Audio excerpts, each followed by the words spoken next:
So first of all, while I'm talking, you guys, I know you just got done working, so feel free to stretch or roll. Like, I'm really trying not to, I don't want to put you to sleep. This is not going to be boring, I hope.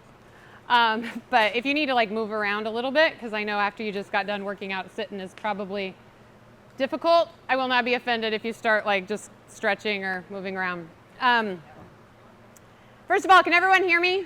I'm pretty loud, so that's not usually an issue.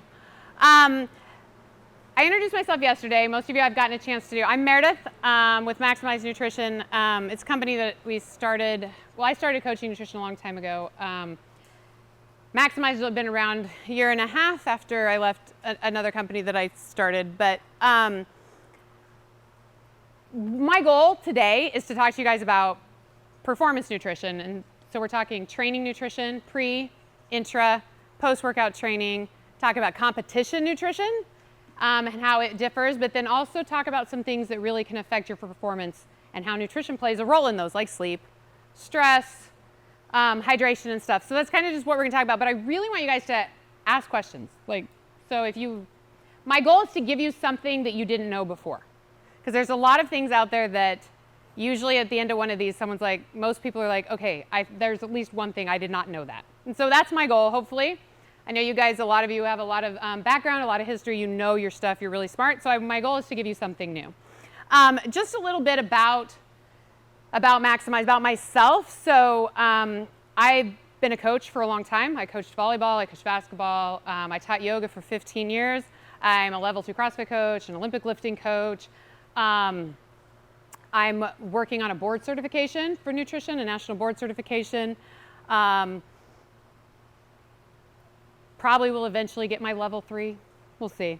But I come from a background of coaching, and my nutrition journey began when I started CrossFit. I struggled my whole life with eating disorders, and when I found CrossFit, I realized that I had to eat.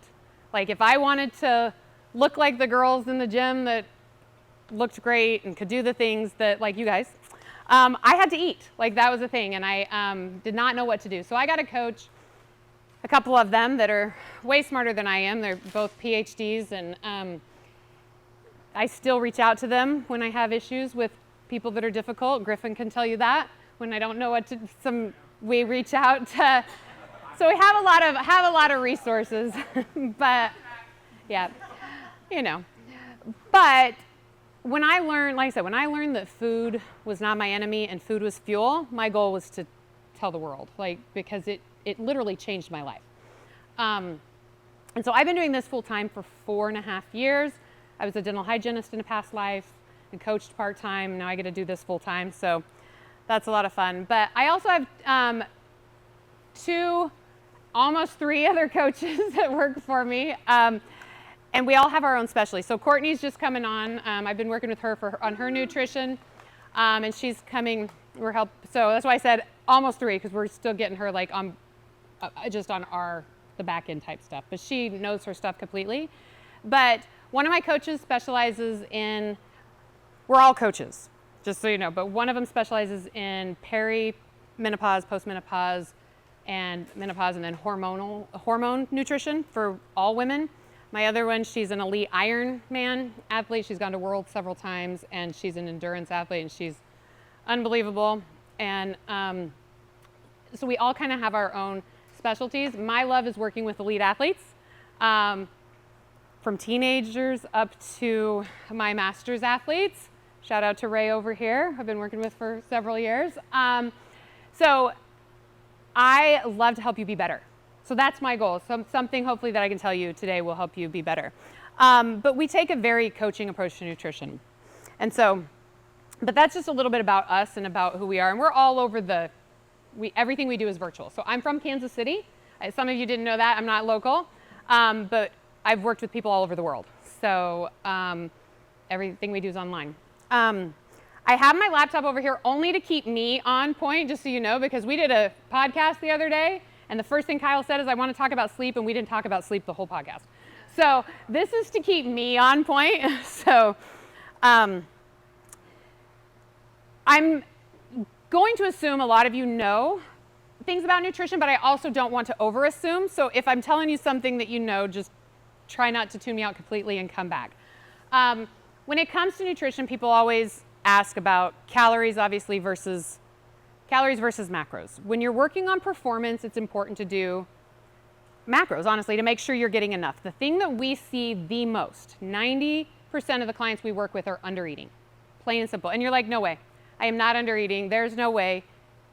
A lot of times in your level of athleticism, you're not eating enough for the amount of training you're doing. You might be eating enough for someone's normal training, like maybe mine, but you're not eating enough for what you are doing, either to help you be better, to help you reach your body composition goals, gain muscle, lose fat, build strength, or sometimes even just recover. So that is the number one thing we see.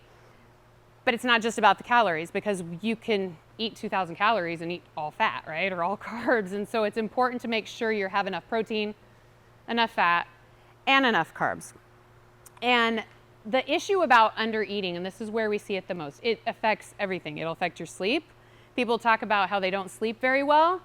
And the first thing that when we get them eating enough, all of a sudden they're like, my sleep is so much better, and it's because their body needs fuel. The workouts you guys do today fry your central nervous system. And if you're not getting enough food to counter that, it'll show up in your sleep. You'll either have a hard time falling asleep, or you'll wake up in the middle of the night and not be able to go back to sleep, right? Or you'll just have interrupted sleep. So that's one of the reasons why under eating is so detrimental to your sleep. One of the other things people are always like, but what if I don't want to track my food? Okay, so do we track our food? We have to track our food at least to a point, because you need to know how much you're eating. And humans are really, really bad at estimating. Now, I know athletes, and I work with people that don't actually track. They meal prep all their food, but they're tracking at some point. Does that make sense? Because they track what they're cooking and what they do. They may not track all week, but they've prepared the food enough that does that make sense? So they're actually tracking, they're just not actively tracking. So, but it is important to track. So if you don't track your food and you don't know what you're eating, I encourage you, get an app. MyFitnessPal is one that's great because it's been around forever. The database is huge. Some people like it, some people don't. Track your food. Just see where you're at, right? Protein is really important, obviously. It's the thing that most people are under eating. Only every once in a while. I did have an athlete come to me one time that was eating over 300 grams of protein. Holy yeah. Wow. I know. Someone told him he had all sorts of stomach issues. I'm not going to lie. Once I told him how much he needed, it made his life so much better. So, but most people undereat protein. And that protein, every cell in your body uses protein for its most basic function. If you want to gain muscle, if you want to get stronger, if you want to recover, you need protein. So protein, when it comes to protein, everyone always asks about protein supplements, right? I'm okay with supplements as long as it's not it's not the bulk of your protein. I want you to get protein from real food, right? But I can't hit my protein without a couple supplements, either a shake, a bar, something like that. So that's okay. Everybody's different in, some people could do okay with whey, some people don't.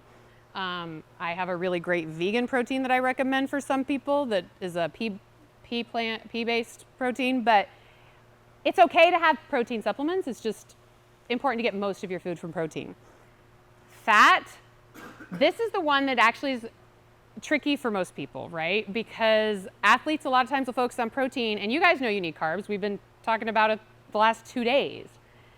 So we'll get to carbs in a second, but fat, sometimes people just aren't sure. They're either way over or way under. And fat is important because it helps you recover.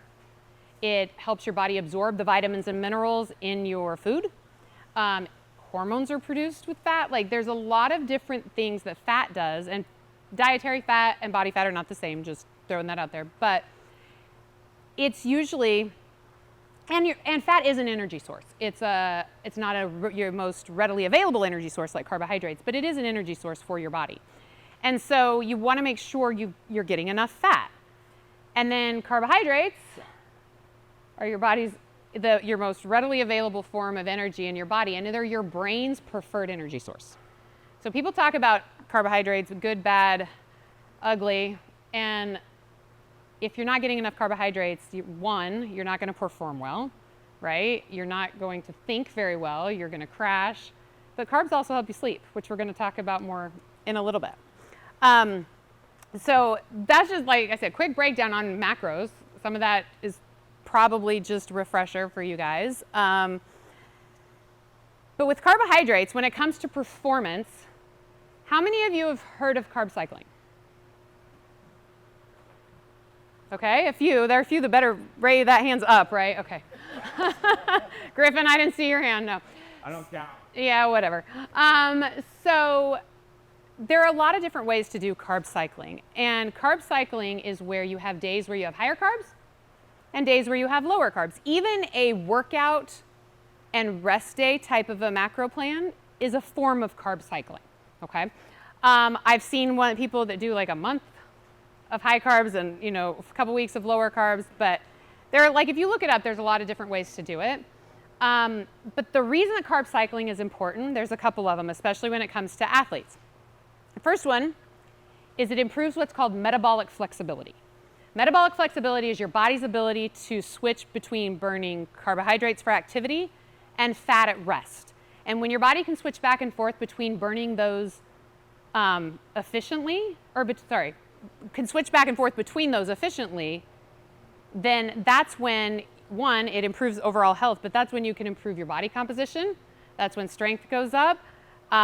These are the people that you see that almost feel like they can eat whatever they want, and, you know, they never gain a pound and they always look great. They're very metabolically flexible. Their bodies burn their fuel that they give it very efficiently. And so carb cycling helps teach your body how to do that, okay? The way that we do carb cycling is you have different days of the week. You have high, medium, low days. Your low days, you generally match up with your rest days. And when I say low, we are not talking keto low. Griff, what's your low day? During.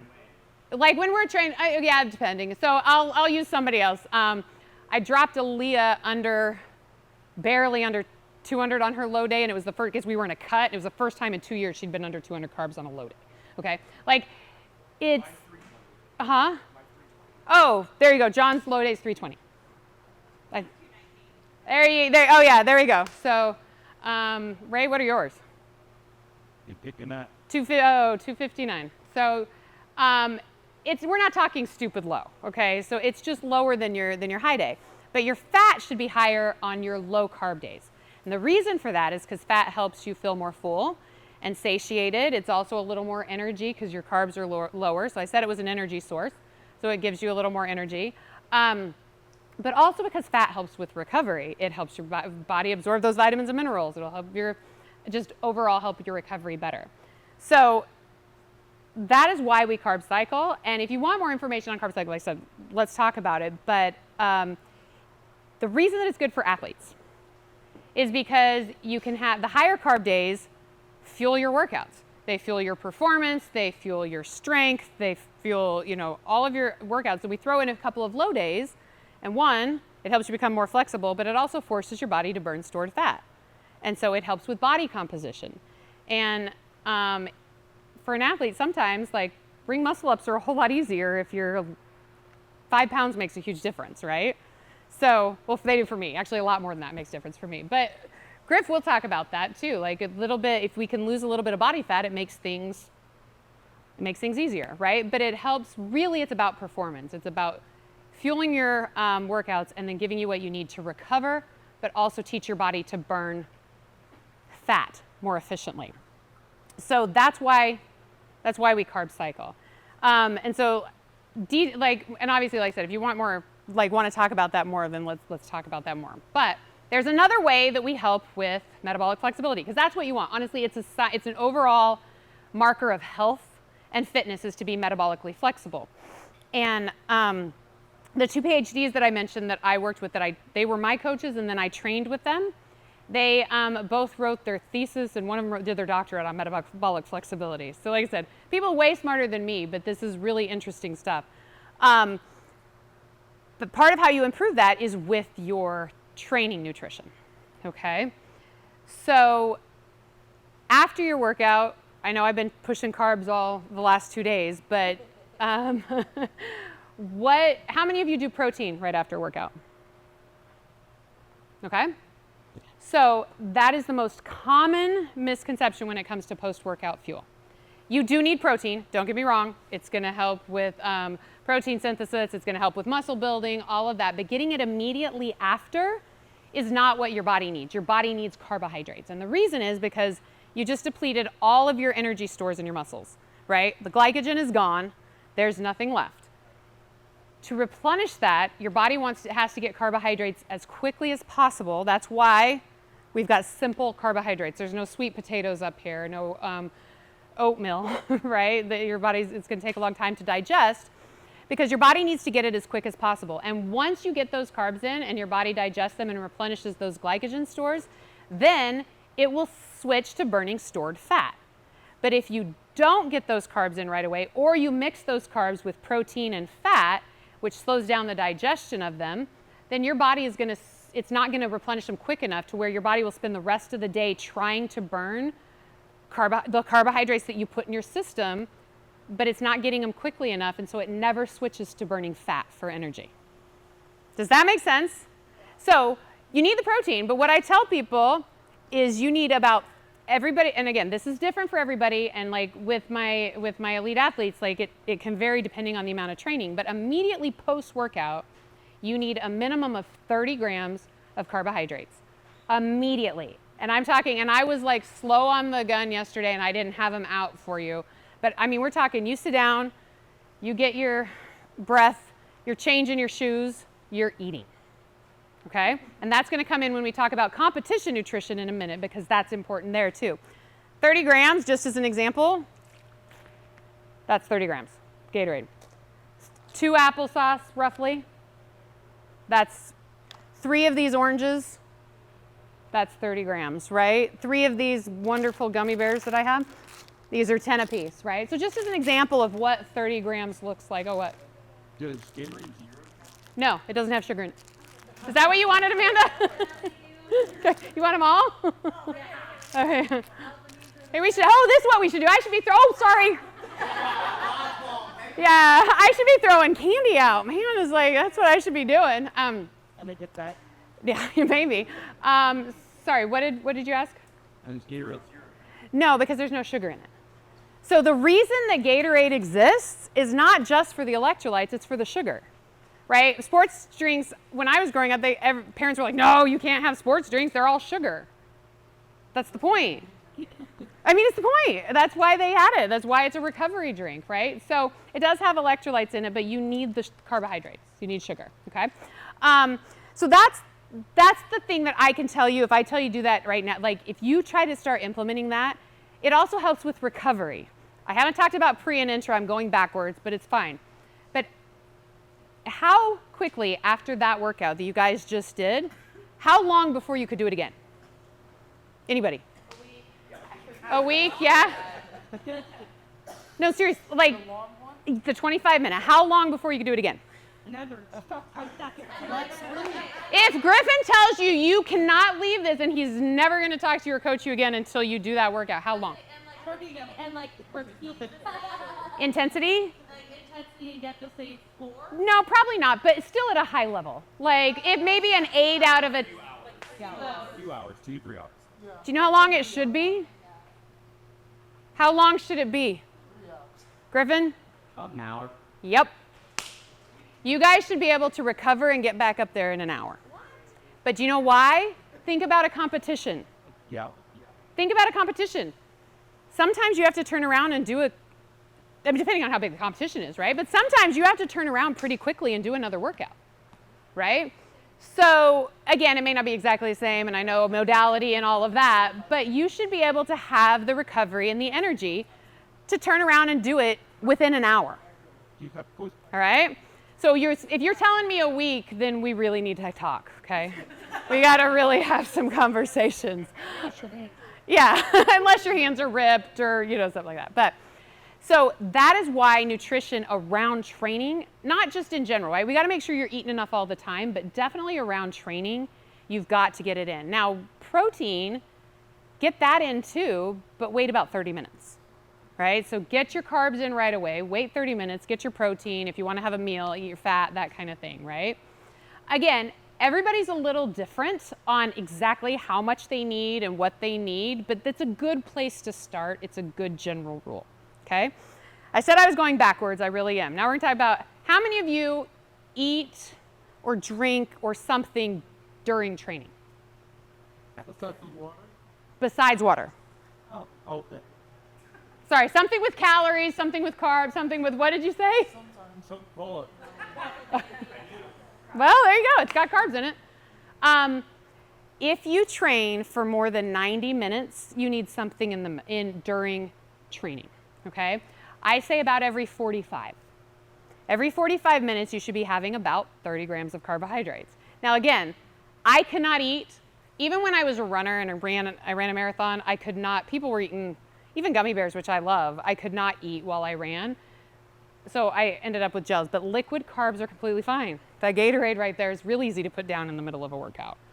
Maybe not all at once, but you know, you can kind of sip on it a little bit here and a little bit there. Honey, this is another reason that I have the honey, because these are easy to put down in the middle of a workout. Applesauce, I can do applesauce. So if you have, depending on how your training is, if you have like a little break where you're resting, recovering, or setting up for, you just did all your strength and you're setting up for a WOD or you're doing skill, that's when you should be getting something in. Now again, because I know you're about ready to do a WOD, you might not want to eat a bunch. That's why I'm like, find something that you personally, everybody's gonna be different, that you can put on your stomach and be okay and not, I don't want anyone throwing up. Yes, Dan?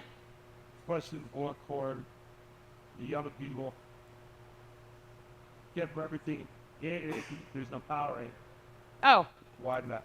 just because I don't have it. Powerade, Body Armor, there's probably other ones, right? Any of those sports drinks and stuff that have, I see them as they would get you in no, the hard situation. no.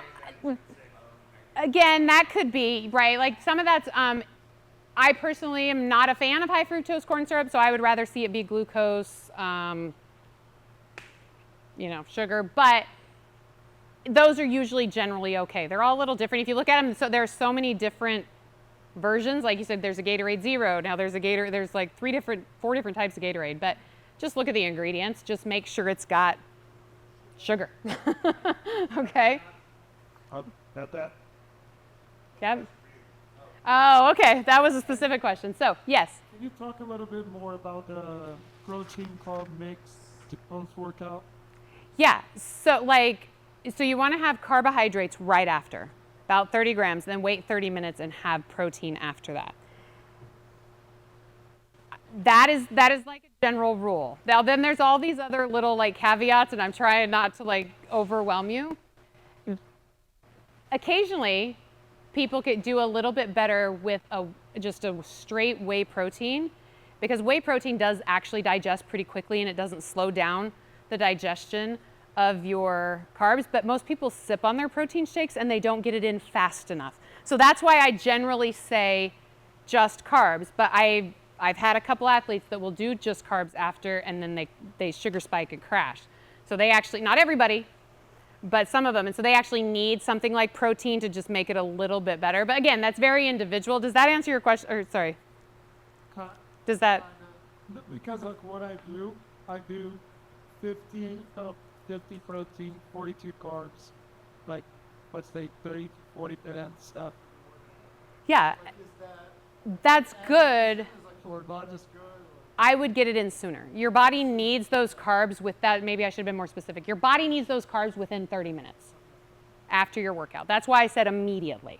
But having the protein doesn't like interfere with that. As long as you get the carbs in first. Most of the time the protein is, you want to not have protein, you want to get the carbs first. And then 30 minutes later, you'll probably need your protein and your carbs. So I would get some carbs right after and then do what you're doing later. Yeah. Yeah. So intra-workout, sorry, I got on a sidetrack a little bit.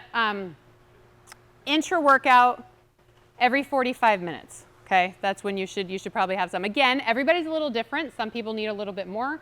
Some people can go a little longer. Depends on how long you're working out. If you're training for 3 hours, you might need you might be fine at an hour, having something at an hour, but you might also need something at 30 minutes, right? It just kind of depends on what you're doing and your output. So I tell people to play around with that.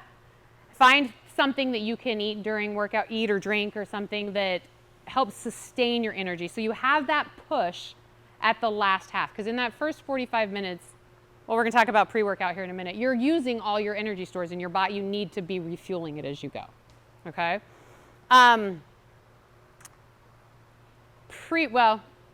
Cautionary tale. The very first time I ran 16 miles, I had no idea what I was doing at this point. I didn't know a thing about nutrition. And I had a banana and I went for a run. And I was 2 miles out and I literally thought I was going to die. And I was walking and I saw someone running by me and he stopped. He's like, Meredith? I'm like, yeah. He's like, are you okay? I'm like, no, I think I'm going to die. He's like, well, what have you eaten? I'm like, a banana. And he's like, how far have you run? I'm like, 14 miles. He was like, okay, here. And he started handing me like all this stuff. And I went in and I talked to someone about running nutrition. And that's where they're like, you've got to have something every 45 minutes. You're depleted. You're burning 100 calories a mile. I burned my banana after mile 1. So that's just like, if you think about it that way, like you've already burned everything. So you need to be replenishing that, especially because I know that you guys do long sessions of training, right? And again, if you want more specifics, then let's talk about it. But again, these are like, everybody's a little bit different. Which brings me to pre-workout, which for the longest time, I told everybody you really want to do about 30 grams of carbohydrates. I told you, carbs are king when it comes to training. 30 grams of carbohydrates 30 minutes before you work out. And for the general population, for most people, that is okay. There are 2 people in this room that does not work for, okay? Ray and Griffin both, we had to figure out something else. It just wasn't, we were seeing weird things with their blood sugar, we were seeing really weird reactions. And so they both actually do fat and carbs 45 minutes to an hour. We're about 45 minutes to an hour before their training because it slows down the digestion of those carbohydrates. And so by the time they use that first, like all the glycogen that's already in their system, their body's ready to give it more. But a lot of people are fine with just carbohydrates. But what I tell people is it's about 3 to 1, right? We're doing about, if you're doing a 50 grams of, that's not even right. I don't know. We play with it a little bit, right? It's like 40 grams of carbs, 10 grams of fat, 50 to 60, 15 to 20. Does that make sense? So everybody's a little bit different, but you kind of want to play with it. We usually start people with like, let's try carbs before, see how you feel, see how you do, and then we'll go from there, right? And people are like, well, that's a lot of carbs. Yeah. But most of the time, we're putting most of your carbs, if you have 450 carbs that you have to eat in a day, or even on a low day, 219 or 320, we're putting a lot of them around your workouts. Does that make sense? So, and because we're putting those, so you're using them there. That's where they're efficient, right? But pre-workout, like that's kind of what, play with that a little bit. Play with having like 30 grams before. If that feels like, it just feels weird, you can try a little more, you can try to add a little fat to it, but move it back 45 minutes to an hour if you add fat because it slows down the digestion. You just don't want it sitting heavy in your stomach, okay? Any questions about that? There might be a lot, but any just like general like clarifying questions that might help just about kind of some pre-workout, post-workout, intra-workout? I want to clarify the whey protein. Yeah. after the workout. I basically do chug my whey protein shake, Okay. so as long as I'm doing that with the 30 grams of carbs. Yes, as long as it's just whey. Like, and that's the thing. Like, if you will chug it and you're not like sipping on it slowly and It's like a 1 minute protein shake. yeah, then you're probably fine. Like I said, everybody's a little bit different. You just want to make sure that, because there are proteins out there that have 5 or more grams of fat, that's too much. It's very low fat. Okay, yeah, you don't want fat in it because fat will really slow down that. And I also will tell people to, again, play with it because you got to figure out what your body needs. So maybe try the carbs first and then do just the protein later. Or try them together. As you know what I mean? Like as you start to play with it, that's what we do with coaching. Like it's very individual. And so we'll be like, all right, well, let's try this. Okay, how'd you feel with that? Okay, we'll evaluate it. Well, let's try this today. Like it's very much evolves as you go. So when it comes to training fuel, I'm just going to use an example, and it's actually no one in this room, but this is an example. So I worked with Emma McQuaid for a while. And the first time I talked to Emma, she was like, I think I have a power output problem. I'm like, what do you mean a power output problem? The girl's amazing, right? And she goes, well, it was in the games. This has been a couple years ago. So it was, anyway, there was a rowing workout where it was time capped. Like it was like 2 minutes, they had to do something. And then if they didn't get that, they were time capped and they couldn't move on. And she sat on that rower for 30 seconds. Everybody thought she was time capped. She wasn't. She was dead. She's like, I had no energy. I couldn't move on. I was beat. And she was eating enough when we broke it down. She just would not have her nutrition around her workouts right. She was not eating post-workout carbs. She was not eating intra-workout carbs. And I think pre-workout was pretty good. It was all right. But she was not getting it. So it'd been games. This was day 4, 3, something like that. And she was not getting carbs after all those workouts, and it caught up to her. As soon as we did that, it changed her. She went to Rogue a few months later, and it was 100% different. So just an example of someone at that high level that one little thing we were able to change, and it made all the difference. I wish everyone was that easy. They're not. But sometimes it can be that easy. All right? So that's pre, intra, and post. Competition nutrition falls right into that. Here we go. Like I said, I don't want to keep you guys too long. We're going to kind of move through some stuff pretty quickly. But competition nutrition, again, you need to find what works for you. Some people have a really hard time eating at a competition or before a competition. Nerves. Yeah, Amanda's raising her hand. It's hard, right? And so I'm going to quit picking on Griffin. I'm just going to tell you. He can tell you all the. Griffin couldn't eat anything. He'd throw up every time. I'm just going to say that. When we first started working together, he would throw up before when he tried to eat. So you have to figure out, and sometimes you have to train your body. You have to start small, and you train your body by doing it during training, right?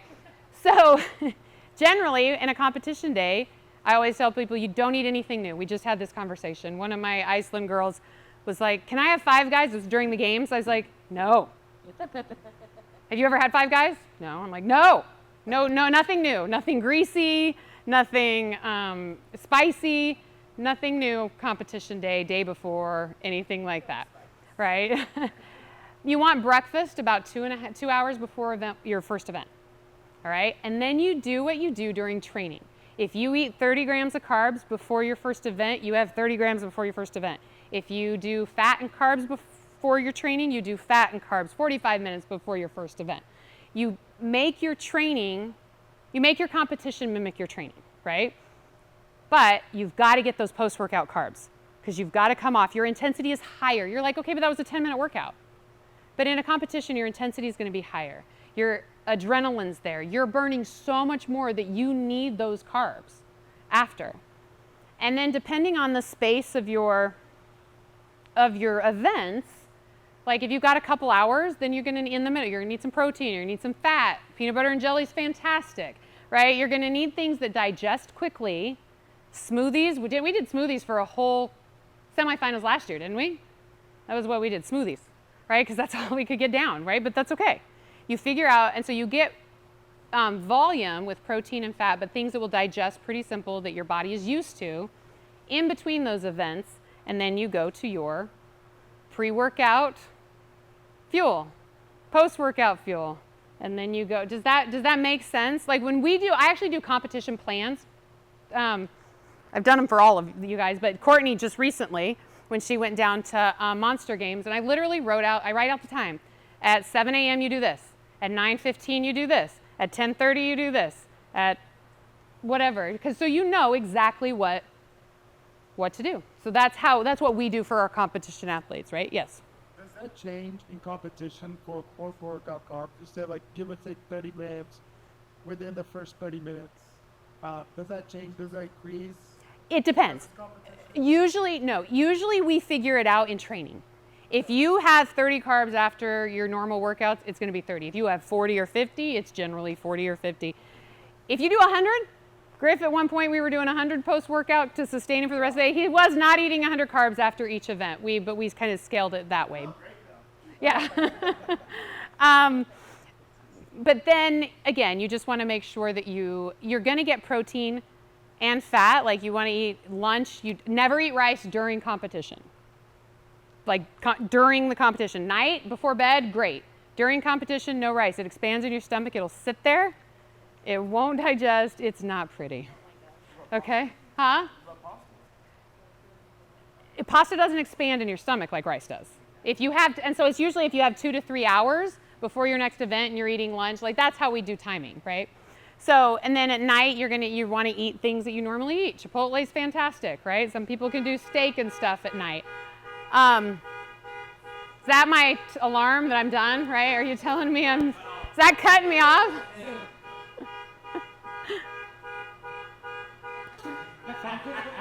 Oh, Gosh.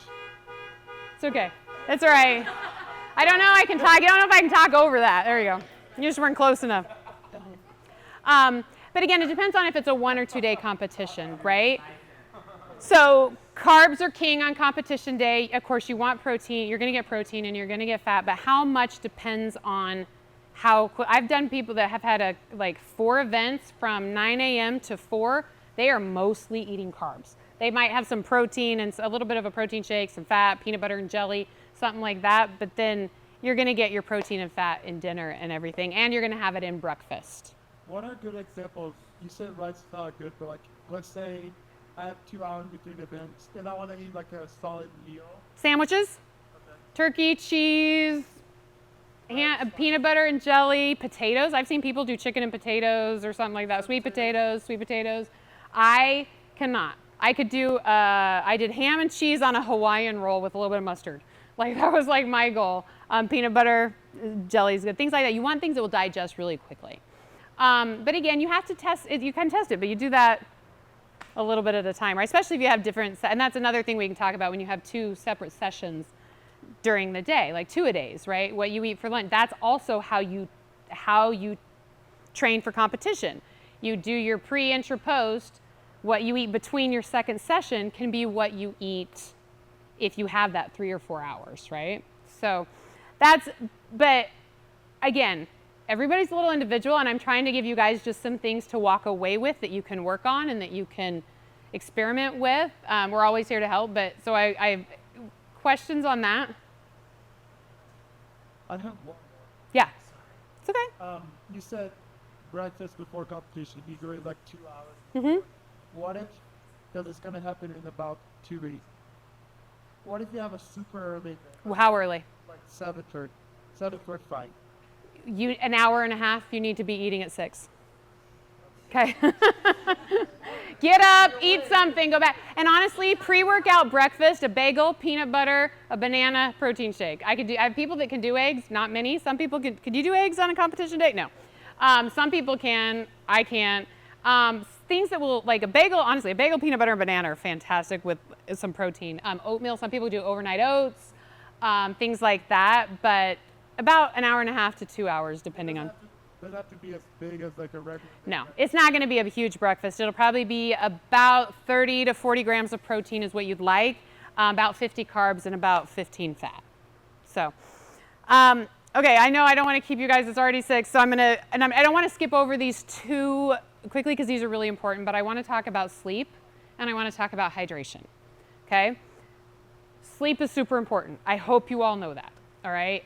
I recently did some continuing education that had talked about sleep, and it just was worded. I knew this, but it was worded to me in a way that I was like, oh.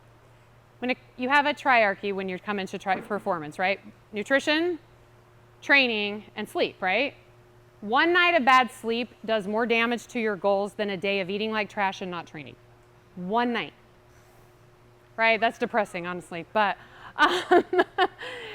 But so you need to prioritize sleep.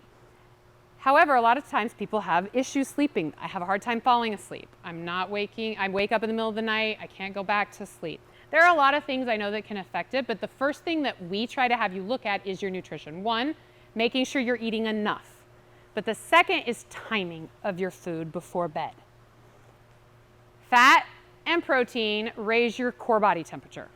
Your core body temperature needs to cool down to sleep. That is why people say I get really tired after I take a hot bath or sit in a hot tub or whatever.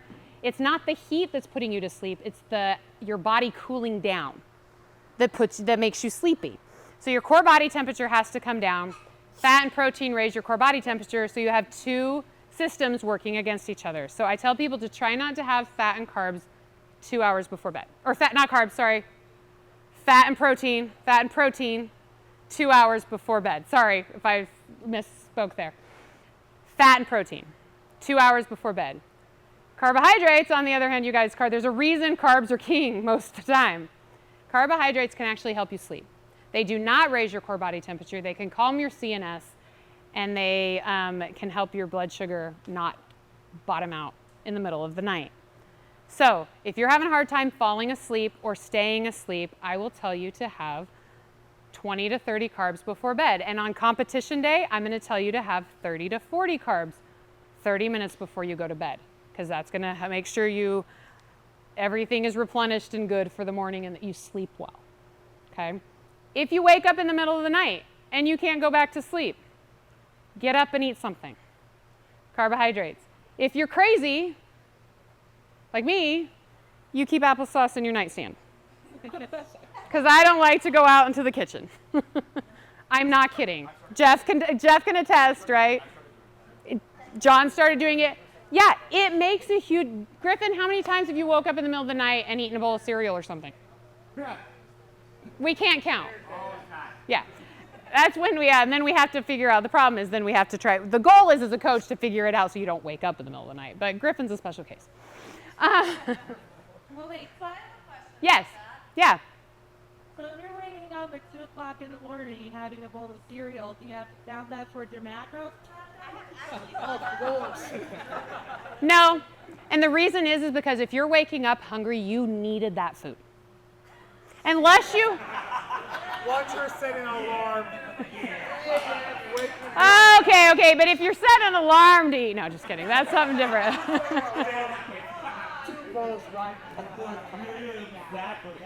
But seriously, if you are waking up in the middle of the night and you're hungry, a lot of times, and you're just laying there, you may not even feel hungry, but if you can't go back to sleep, there's a good chance your blood sugar is dropped and you need food. I have laid there way too long because I don't want to get up or I don't want to admit it, and as soon as I eat something, I'm out.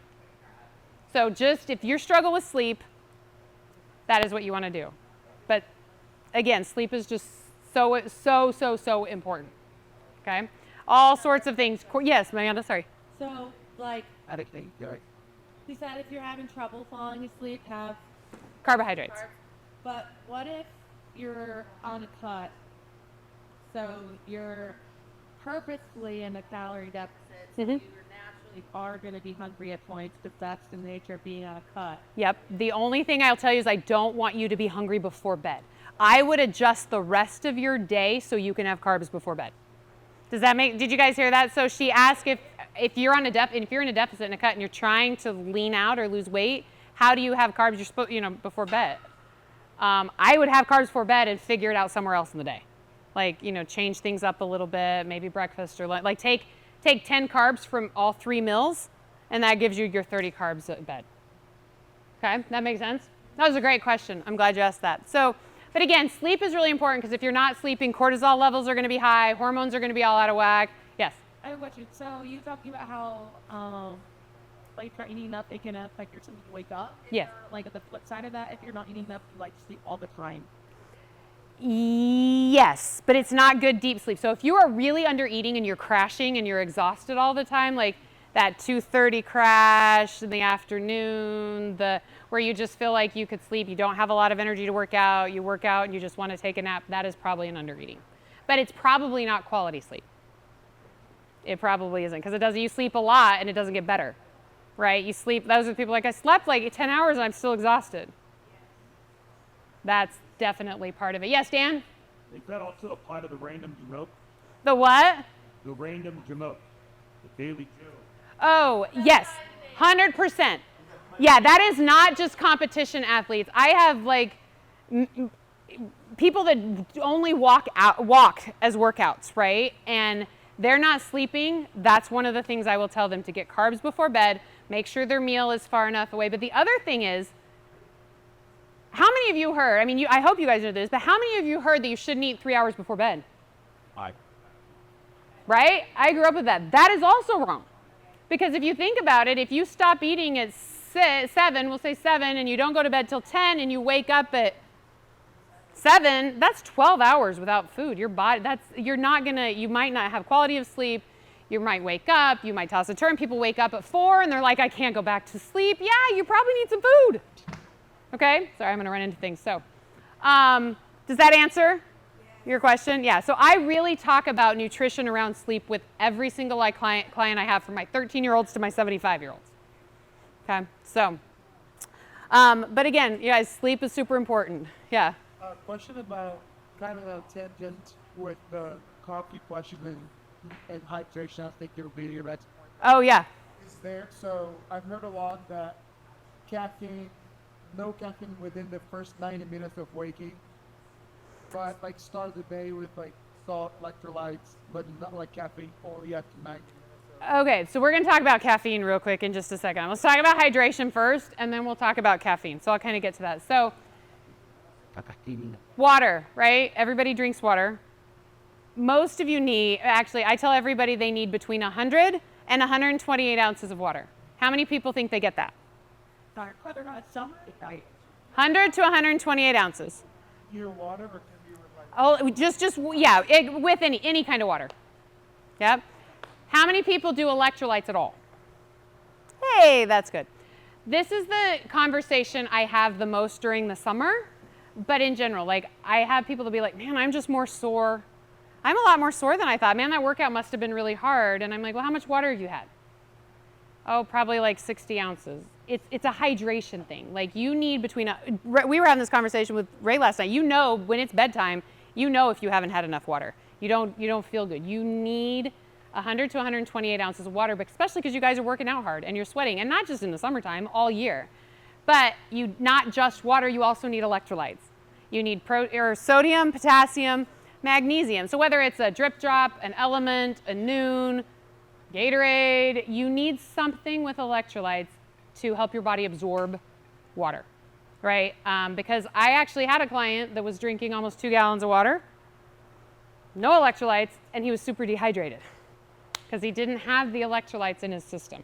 I also have a nurse practitioner, he's an emergency room nurse practitioner. He says that they see that all the time in January. People start these new diets and they're like, all right, I'm gonna start this diet and I'm gonna drink all this water and I'm gonna do all these things, and they come in and they're just severely depleted and dehydrated because they're not getting the electrolytes that they need, and they're just flushing their system.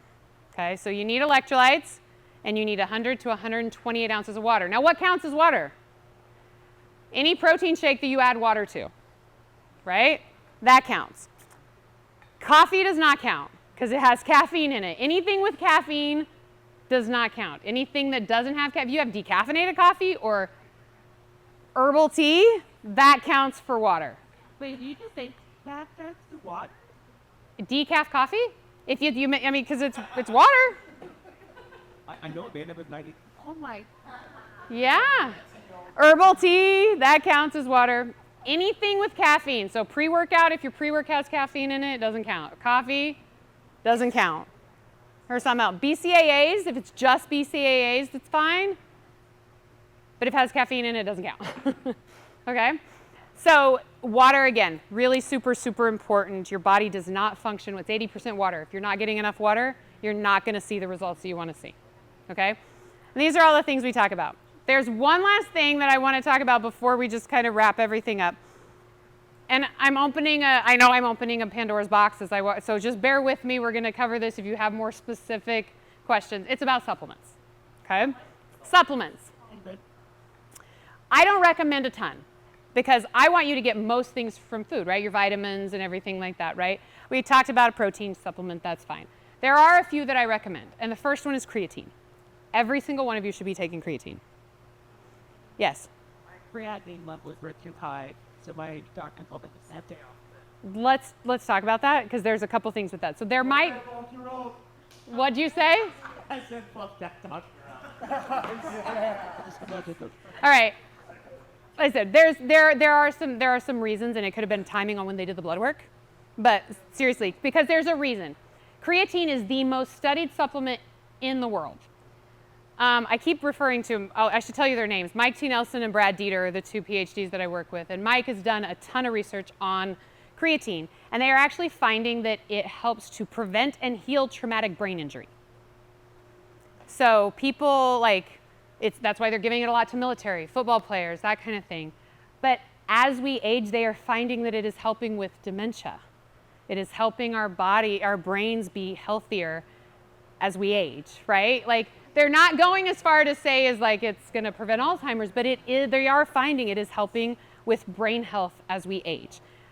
It also helps your body keep muscle, right? And women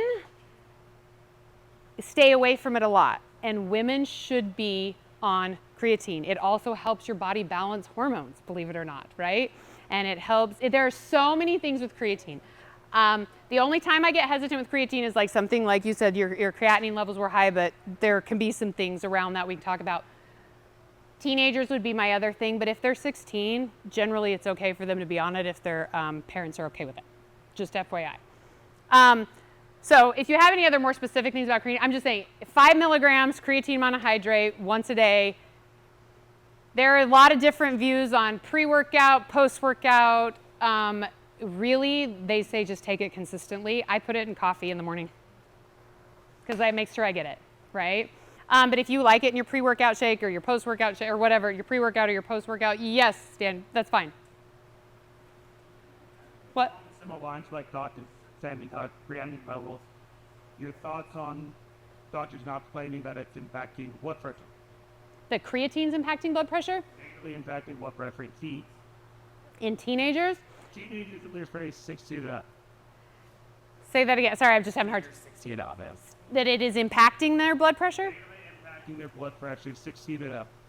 So there are really mixed studies on that. And again, I'm going with the two people that I know that study it really well, and they haven't found that. But creatine does increase water in your muscles. It's what it does. Creatine pulls water into your muscles. So there are people out there that have conditions that it can cause water retention around their heart.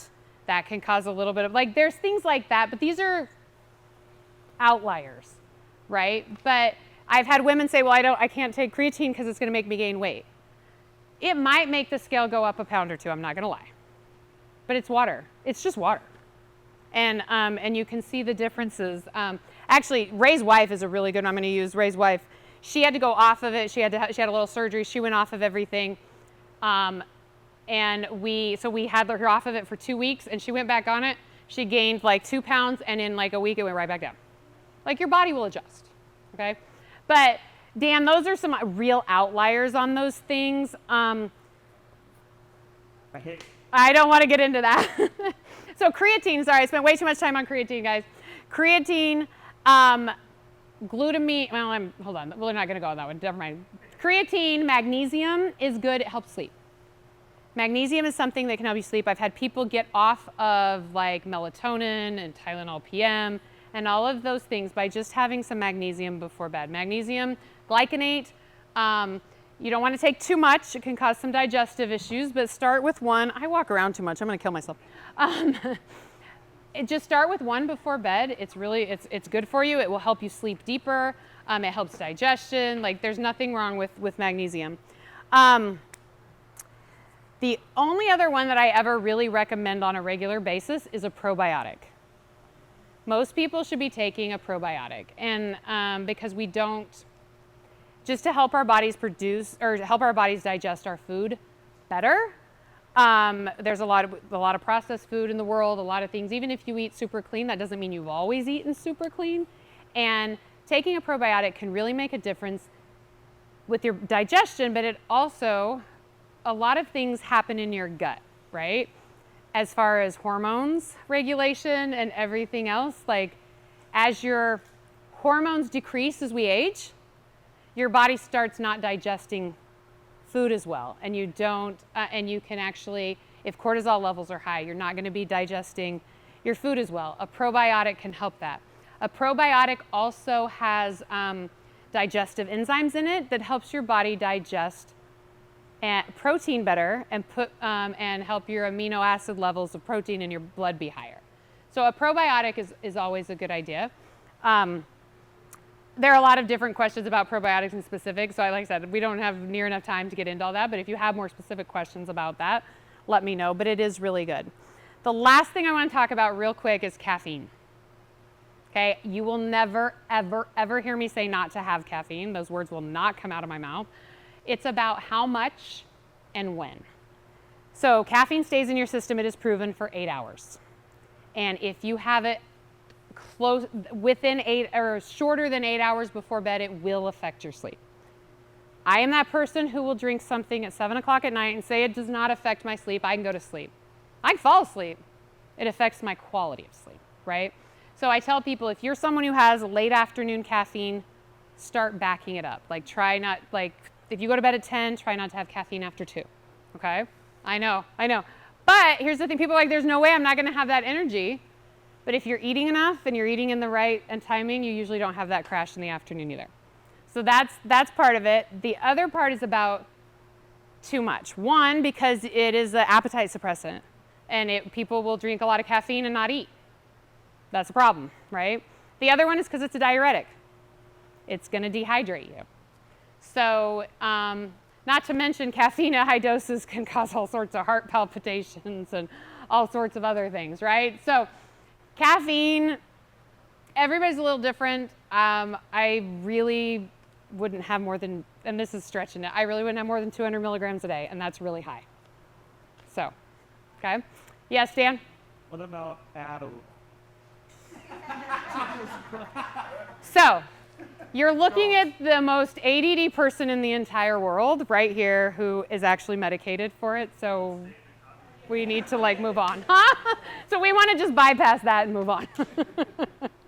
So obviously everybody's different, right? Everybody has different needs, but those are general rules when it comes to food and supplements and all of that, and hydration and but just so you guys know, yes, sorry, question? Regarding caffeine, would you recommend, what's your take on caffeine before you have your race or your competition? Yeah, caffeine before workouts. A lot of people do, and that's great. The only time I tell you not to worry about it is if it's too close to bed. You just want to make sure that it doesn't interfere with your sleep. Plain and simple. So lastly, I just real quickly was going to talk about, so in your guys' swag bag when you came in, there was a little card for Maximize, and what it is, it has on there a QR code for what we call a nutrition audit. And there's a code for Blacklisted. We do those. People can one-time video call. They're normally $100. We're giving you guys it for 75% off with the code that's on your thing. You get a coach or two. Usually we've been doing it with 2 coaches. And we just talk to you for 30 minutes on a video call about what you're doing, and then what we see that you can improve. And we just kind of give you an audit of what we think you can adjust and change. John, we just did one. Do you want to tell anything about it, about what it was? Yeah. Super helpful. The case that we did a lot of stuff that I was doing really well, but there was a lot of stuff that you were fine tuning a little bit more, and for that timing. Yeah. And you kind of went there and people yeah, no, it was probably pretty good. But we need to make. Yeah, and John decided he wanted to work with us as a coach, and that's great. But I've also had people that have just done that, taken what we've given them, and gone on and been able to really adjust things. So I would encourage you guys to take advantage of it. There's a QR code to schedule it. Like I said, 30 minutes with either one or 2 of us, and we will just give you what we see. And then if you're interested in coaching, obviously we can talk more about that. But I'd encourage you to do the audit, because all these individual questions that you have, we can really go over and answer those for you. But that's what? Oh, that's pretty much that. I mean, that's what I have. I mean, we do coaching. I do virtual coaching. We're a little different than everybody. We have daily contact with our clients. Every single day you're getting a message from your coach who's talking to you. So this is how we figure out what's going on, because we're looking at everything every day, right? And then we do video calls several times a month, and then depending on if you have a competition coming up and you need a little more attention, there are things like that. But like I said, we are here to help people. I hope that you guys, first of all, real quick question. Did anyone learn anything new? Anybody? Hey, that's almost everybody's hand. Yay, I succeeded. All right, Kyle's not raising his hand, but whatever. Griffin didn't raise his, it's fine. But, all right, well, I thank you guys. I know it's the end of the day, and that was a lot to sit through, but you guys were great and interactive. Any last questions before we go? Yes? Why take your Yeah. Absolutely. Have her use it. Have her put in the code. those are? Let me know. I've got Yeah, we have a bunch of them out there. Yeah, we have a whole stack of them. We'll make sure you get one. But, and like I said, we also have a Maximize podcast. If you want to listen to that, follow us on Instagram, reach out to us. Like I said, we love to help people. That's really what we do. And I hope but thanks for having me, guys.